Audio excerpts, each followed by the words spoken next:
Il était une fois une veuve qui avait 2 filles. L'aînée lui ressemblait si fort d'humeur et de visage que qui la voyait la mère. Elles étaient toutes deux si désagréables et si orgueilleuses qu'on ne pouvait vivre avec elles. La cadette, qui était le vrai portrait de son père pour la douceur et l'honnêteté, était avec cela l'une des plus belles filles que l'on eût su voir. Comme on aime naturellement son semblable, cette mère était folle de sa fille aînée, et en même temps elle avait une aversion effroyable pour la cadette. Elle la faisait manger à la cuisine et travailler sans cesse. Il fallait, entre autres choses, que cette pauvre enfant allât 2 fois par jour puiser l'eau à une grande demi-lieue du logis, et qu'elle en rapportât pleine une grande cruche. Un jour qu'elle était à cette fontaine, il vint à elle une pauvre femme qui la pria de lui donner à boire. Oui, da, bonne mère, lui dit cette belle fille, et rinça aussitôt sa cruche, et elle puisa l'eau au plus bel endroit de la fontaine et la lui présenta, soutenant toujours la cruche afin qu'elle bût plus aisément.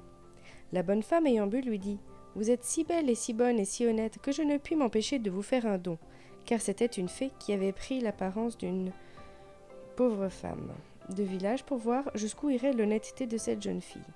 Je vous donne pour don, poursuivit la fée, qu'à chaque parole que vous direz, il vous sortira de la bouche ou une fleur ou une pierre précieuse. » Lorsque cette belle fille arriva au logis, sa mère la gronda de revenir si tard de la fontaine. « Je vous demande pardon, ma mère, dit cette pauvre fille, d'avoir tardé si longtemps. » Et en disant ces mots, il lui sortit de la bouche 2 roses, 2 perles et 2 gros diamants. « Que vois-je » dit sa mère, tout étonnée. « Je crois qu'il lui sort de la bouche des perles et des diamants. »« D'où vient cela, ma fille ?»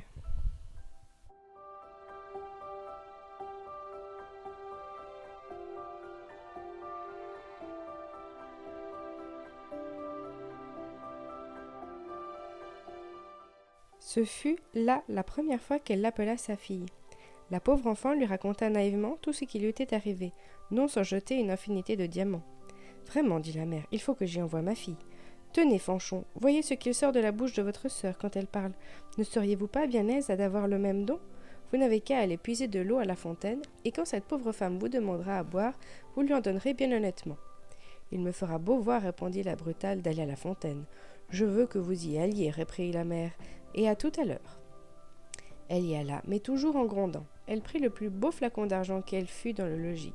Elle ne fut pas plutôt arrivée à la fontaine qu'elle vit sortir du bois une dame magnifiquement vêtue qui vint lui demander à boire. C'était la bonne fée qui avait apparu à sa sœur, mais qui avait pris l'air et les habits d'une princesse pour voir jusqu'où irait la malhonnêteté de cette fille. « Est-ce que je suis venue, lui dit cette brutale orgueilleuse, pour vous donner à boire ? Justement, j'ai apporté un flacon d'argent tout exprès pour donner à boire à la madame. J'en suis d'avis.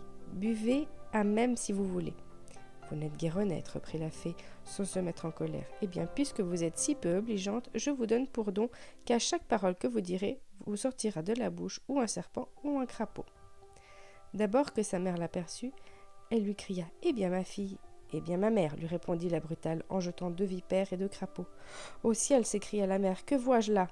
C'est sa sœur qui est en cause, elle me la payera. » Et aussitôt elle courut pour la battre. La pauvre enfant s'enfuit et alla se sauver dans la forêt prochaine. Le fils du roi, qui revenait de la chasse, la rencontra. La voyant si belle, lui demanda ce qu'elle faisait là toute seule et ce qu'elle avait à pleurer. « Hélas, monsieur, c'est ma mère qui m'a chassée du logis. » Le fils du roi, qui vit sortir de sa bouche 5 ou 6 perles et autant de diamants, la pria de lui dire d'où cela venait. Elle lui raconta toute son aventure. Le fils du roi en devint amoureux et considérant qu'un tel don valait mieux que tout ce que l'on pouvait donner en mariage à une autre, l'emmena au palais du roi son père où il l'épousa. Pour sa sœur, elle se fit tant haïr que sa propre mère la chassa de chez elle, et la malheureuse, après avoir bien couru sans trouver personne qui voulût la recevoir, alla mourir au coin d'un bois.